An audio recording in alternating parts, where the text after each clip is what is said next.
yog'li yuzni haddan tashqari ko'p yog' ishlab chiqarilishi hisobiga poralarning yopilib qolishi hisoblanadi. Yostiqlar, sochiqlar vaqtida almashtirilmasligi yoki yotoqlar vaqtida shamollatilmasligi. Dugonasini kremini unga tushganligi uchun bunga ham tushadi deb o'ylash eng yomon xatolardan biri hisoblanadi. Aynan shu narsa yuzni to'liq husnbuzarlar qoplashiga olib keladigan sabablardan biri hisoblanadi. Ba'zan miyata ham allergiyaga sabab bo'lishi mumkin. Keyin esa tamom bo'ldi, menga o'g'ri chiqmaydi endi degani emas. Baribir o'g'ri chiqadi. Eng asosiy vositalar va sabablar, yo'llarni hozir video davomida aytib beraman sizlarga. Siz hali ham yuzingizdagi o'g'rilar turmushga chiqqaningizdan keyin yoki baliqot yoshiga o'tganingizdan keyin yokida bitta farzand ko'rganingizdan keyin o'tib ketadi degan fikrdamisiz? Videodan uzoqlashmang, men hozir sizlarga bu narsa noto'g'ri ekanligini isbotlab beraman. Yuzga husnbuzarlar va o'g'rilar chiqishini asosiy sabablaridan bir nechtasini aytib o'taman. Xo'sh, bu irsiy bo'lishi mumkin, ya'ni ota-ona, amma xola, tog'a buva, ana shulardan birortasida irsiy kasallik qanaqadir shunaqa vaziyat, holat bo'lgan bo'lsa, bu narsa ko'chgan bo'lishi mumkin. Ikkinchisi esa bu noto'g'ri ovqatlanish. Ya'ni fast foodlar, to'g'ri ovqat yemaslik, ko'p shirinliklar, yog'li ovqatlar yeyish sabab bo'lishi mumkin. Uchinchisi esa bu yog'li yuzni haddan tashqari ko'p yog' ishlab chiqarilishi hisobiga poralarning yopilib qolishi hisoblanadi. Bunda ham o'g'rilarni ko'payib ketishiga sabab bo'ladi. To'rtinchisi esa gigiyena va noto'g'ri parvarish. Gigiyena bu yostiqlar, sochiqlar vaqtida almashtirilmasligi yoki yotoqlar vaqtida shamollatilmasligi va gigiyenaga keladigan bo'lsak, xuddi shular bo'ladi. Keyingisi esa bu noto'g'ri parvarish. Ya'ni kosmetologga bormasdan turib o'zboshimchalik bilan krem tayyorlash va surtish yoki dugonasini kremini unga tushganligi uchun bunga ham tushadi deb o'ylash va yana bittasi oynaga qarab massa qilib donachalariga tegilib siqish. Bu eng yomon xatolardan biri hisoblanadi.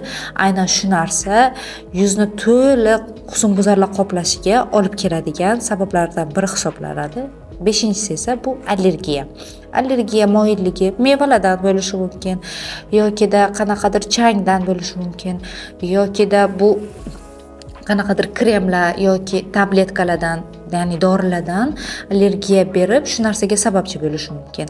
Lazerni qanaqadir allergiya bo'lsa ham shu o'g'rilarni ko'plab chiqib ketishiga sabab bo'ladi. Shuning uchun ham albatta bunaqa yuzni bilganlaringizdan keyin albatta mutaxassis, ya'ni kosmetolog, dermatolog bilan maslahatlashib, keyin esa yuzlaringizga qanaqadir parvarish yoki qanaqadir muolajalar, qanaqadir protseduralar qilishni tavsiya bergan bo'lardim.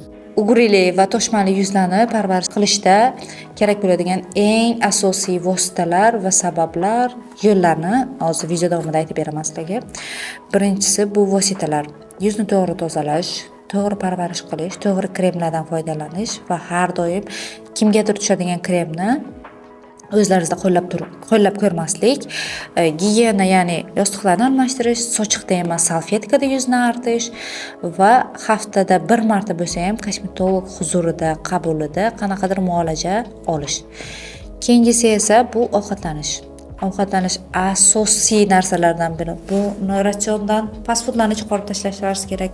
Juda ham yog'li ovqatlarni chiqarib tashlashlaringiz kerak. Shirinliklarni chiqarib tashlashlaringiz kerak.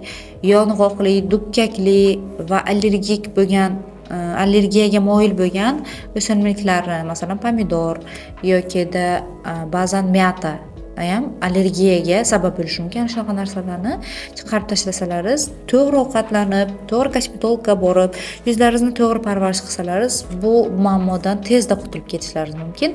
Qutulganlaringizdan keyin esa tamom bo'ldi, menga o'g'ri chiqmaydi endi degani emas. Baribir o'g'ri chiqadi.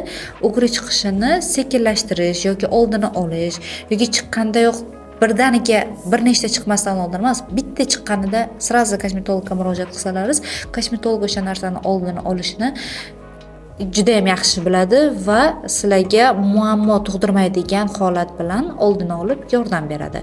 Kosmetolog har doim ham mijozini pulini olish, davolamasam ham pulini olsam bo'ldi degan maqsadda emas.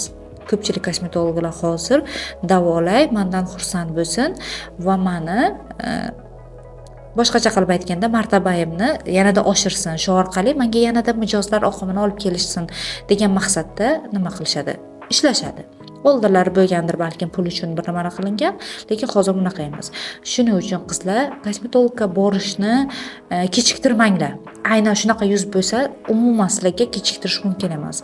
Sababi ko'payib ketishi mumkin. Yuzlaringizda chandiqlar, burmalar, qizarishlar, hattoki bo'yin sohasiga ham o'tib ketishlar holatlari kuzatilishi mumkin. Shuning uchun kosmetologga boringlar. Hech qanaqa tug'ishdan keyin yoki turmushga chiqqandan keyin yoki balog'at yoshidan o'tgandan keyin bu narsa o'tib ketadi degan latifalarga ishonmanglar. Hozir men sizlarga ugrili yuzlar uchun kerak bo'ladigan muolajalar yoki qilinishi kerak bo'lgan protseduralar va ishlatilishi kerak bo'lgan kremlar, pilinglar, niqoblar haqida qisqacha ma'lumot beraman. Foydali bo'ladi degan umiddaman, lekin agar ishlatib ko'rsalaringiz haqiqatdan yordam beradi. Agar yuzlaringizda ugrilar, toshmalar bo'ladigan bo'lsa, avvalambor birinchi o'rinda kosmetologga murojaat qilinglar va ishlatadigan kremlaringizni, umumbalkalaringizni tarkibida kam miqdorda AH'si, BH'si bo'lgan moddalari bo'lsin, chunki yuzlaringizni pH'ini, ya'ni kislotasini bosib turadi.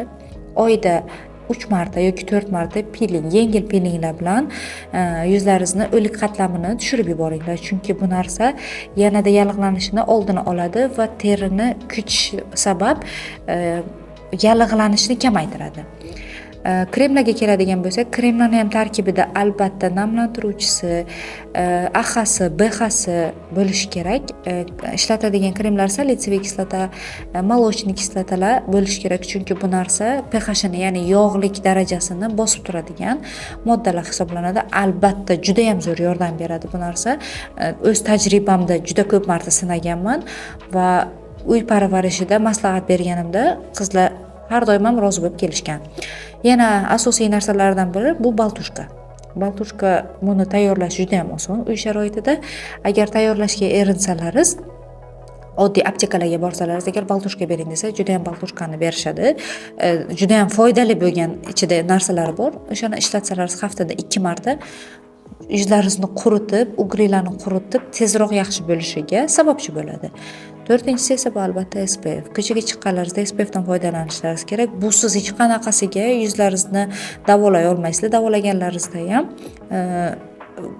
samara bermaydi, chunki quyoshdan himoya qilmayapsizlar. Bu yana bitta narsalardan biri, bu glina.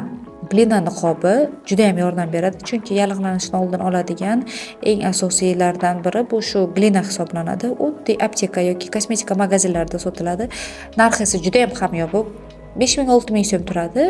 Aynan ko'p men hozir aytib o'tgan narsalarim ko'pisi hamyonbop, juda ham qimmat bo'lmaydi, lekin haqiqatan ham samarali. Agar men blogimda qolsalaringiz, men sizlarga ko'proq hamyonbop bo'lgan kremlarni tavsiya qilaman va uy sharoitida tayyorlanishi mumkin bo'lgan kremlarni ham retseptlarini berib boraman. Sizlarga yana qanaqalari qiziq bo'lsa, izohlarda yozib qoldiringlar. Men sizlarga yordam berishdan doim xursand bo'laman.